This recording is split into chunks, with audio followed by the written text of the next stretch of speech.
WNBA fans turn against Caitlin Clark. Yes, you heard it right. The unexpected twist, it's not her game that's under fire, but her coach's tactics. Christie Sides, Indiana Fever head coach, is under fire for her questionable moves that seem to be dragging the team, and its rookie superstar, Caitlin Clark, down. With Rookie of the Year honors on the line, Clark's performance has been overshadowed by Sides' controversial strategies. Could this coaching turmoil derail Clark's promising career? Even the win against Atlanta Dream raised more question than it answered. Stay tuned for the latest developments in the surprising saga. The Indiana Fever secured a narrow 84-79 win over the Atlanta Dream, their 14th victory of the season, the highest since 2016. Despite nearly losing a 14-point lead, crucial fouls by the Dream allowed the Fever to maintain their advantage. Caitlin Clark, who briefly left the game with a rolled ankle, returned quickly and played effectively. Lexi Hall saw increased playing time and contributed solidly, while Katie Lou Samuelson's minutes were reduced. Kelsey Mitchell had a standout performance, scoring 29 points and making key free throws to seal the win. Clark also tied the rookie record for three-pointers in a season with 4, finishing with 19 points, 7 rebounds, and 7 assists. And guess what? The Fever's matchup against the Atlanta Dream became a historic event as a record-breaking crowd packed the arena to see the college basketball star in action. But despite all these heroics, the one question remained, and it's about the poor tactics of Christie Sides, as many fans were unhappy because of that even against Magic. The ongoing issues with Christie Sides and the Indiana Fever have stirred significant frustration among fans. Many believe Sides' coaching decisions are problematic, despite a recent win over the Atlanta Dream. The Fever's performance in that game, and others, raises questions about her strategies, and it is being said Christie Sides is throwing games. In the latest matchup against the Minnesota Lynx, Caitlin Clark played well despite a sprained ankle, alongside Kelsey Mitchell. Clark was set to record at least 10 assists, but her teammates' failure to convert easy shots, including missed layups, undermined her efforts. This recurring issue was highlighted when Aaliyah Boston had to score off her own missed shots, which could have been easy assists for Clark. While these struggles did not significantly alter the game's result, they revealed a persistent problem: the Fever's tendency to blow substantial leads. The team often fails to maintain large advantages late in games, whether it's a 15-point lead with 8 minutes left or a 30-point advantage. This pattern is frequently linked to questionable coaching decisions. A major concern is Sides' approach when the Fever are ahead. Instead of continuing with the strategies that put them in the lead, Sides often shifts to a conservative style, taking the ball out of Caitlin Clark's hands and slowing down the pace. While this aims to control the game and prevent turnovers, it often causes the team to become stagnant and vulnerable to comebacks. Another puzzling decision is the use of Kelsey Mitchell in isolation plays. Mitchell excels in catch-and-shoot situations, but struggles in isolation scenarios. Despite this, Sides continues to place her in that role, which further complicates the team's ability to maintain leads. This pattern has been evident throughout the season. When the Fever are trailing, Clark takes control and pushes the pace, creating opportunities. However, when the team is ahead, Sides' conservative tactics disrupt their rhythm and effectiveness. This approach has led to several lost games and missed chances for comfortable victories. The frustration with Sides' coaching reflects a broader issue of not maximizing the team's potential. Her tendency to revert to outdated methods, such as slowing the game down and focusing on clock management, often results in blown leads and unnecessary losses. The Fever's players have shown they can perform well under pressure, but Sides' conservative strategies when ahead hinder their ability to close out games effectively. Ultimately, the problem seems to be more about the coaching strategy than the players themselves. The Fever's struggles are directly linked to Sides' reluctance to trust her players and stick with effective game plans. Her fear of losing when ahead often leads to decisions that disrupt the team's momentum and effectiveness. As the season progresses, it's crucial for Sides to reassess her strategies and address these issues. The team has potential, but unlocking it may require a shift in coaching philosophy to better align with the players' strengths and the dynamics of each game.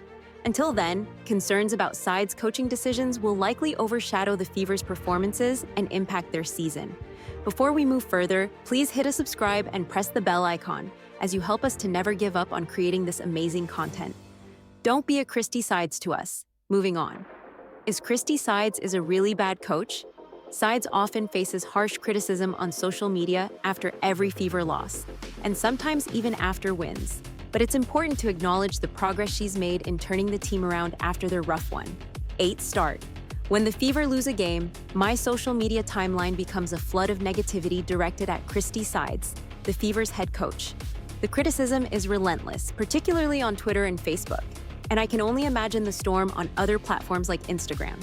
Comments range from calls to replace her with Lisa Bluter, who, by the way, is spelled Bluter, to questioning her coaching decisions and even joking that she might have bet on the opposing team. Some fans point out that Sides has never been a head coach before, not even at the high school level, and they question how she landed the job in the first place. The anger is intense and, quite frankly, often unfair. Who are these people suddenly flooding my feed with harsh words for Sides? Are they Caitlin Clark superfans who can't grasp why their favorite player isn't leading the Fever to the top of the WNBA in her first season?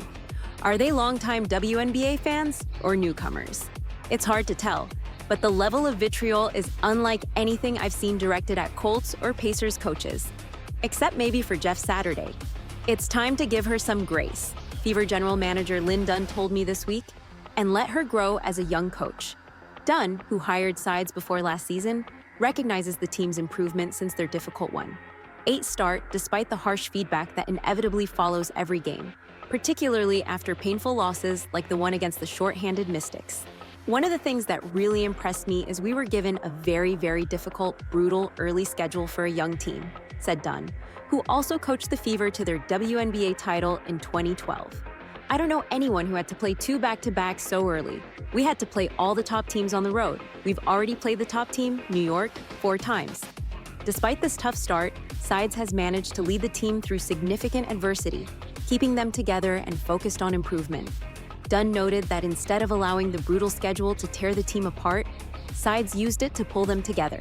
Now the Fever are in a position to challenge for a playoff spot if they can stay healthy. I like what she's done with the second youngest team in the league, Dunn added. Instead of constantly criticizing her, we should be patting her on the back for what she's accomplished. Was Clark at fault during the loss against Lynx? Caitlin Clark has already made a significant impact in WNBA history by setting several assist records as a rookie with the Indiana Fever. However, she's also struggled with ball security, setting the all-time record for turnovers in a season. This issue was evident in Indiana's 90-80 loss to the Minnesota Lynx on August 24th, where Clark tallied 8 assists but also committed 7 turnovers.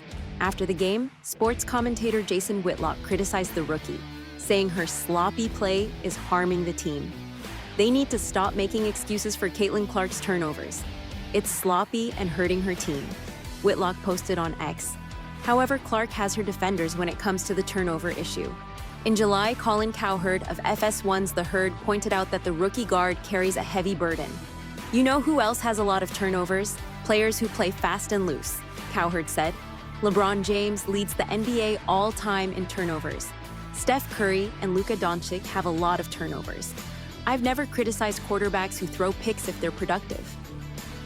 Is Katie Lou underperforming? Indiana Fever forward. Katie Lou Samuelson has faced recent criticism due to her underwhelming performances. In the Fever's 84-79 victory over the Atlanta Dream, Samuelson played just 6 minutes, finishing with 0 points, 1 rebound, and 3 assists. This marked her 3rd consecutive game without scoring.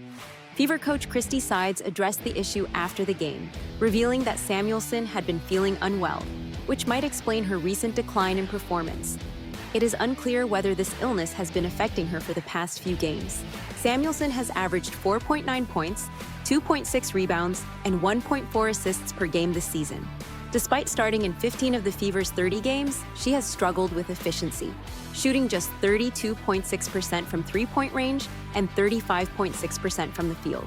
The Fever are currently ranked 7th in the league with a 14-16 record. With 10 games remaining in the regular season, the team still has an opportunity to make adjustments and secure their first WNBA playoff appearance since 2016. Thanks for watching our deep dive into the Indiana Fever season, Christie Sides coaching challenges, and the performances of Caitlin Clark and Katie Lou Samuelson. It's been a season of ups and downs, and while criticism of Sides and concerns about player performances are valid, there's also progress and potential to consider. As the Fever push for a playoff spot, we'll continue to track their journey and provide updates. If you enjoyed this video, please hit subscribe and tap the bell icon to stay updated with all our latest content. Your support means a lot. Until next time, keep your game face on and your eyes on the court, because the season's far from over.